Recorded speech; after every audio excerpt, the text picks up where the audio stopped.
將滑豆腐、燕麥同埋低筋麵粉用 Rexonic 嘅無線食物處理器攪拌20秒，成為班戟漿。將預先整熟咗嘅紫薯肉同埋牛奶放入 Rexonic 嘅無線食物處理器攪拌20秒，成為紫薯蓉。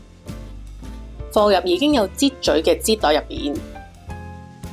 預熱 Rexonic 嘅蒸煮美食鍋，加入2湯匙粉漿，冚上蓋，再用小火煎3分鐘。反轉之後再冚蓋，繼續用小火煎多3分鐘，總共要煎3塊，然後裁成圓形備用。將士多啤梨同埋藍莓切細，再喺班戟上面擠上紫薯蓉，放上生果裝飾。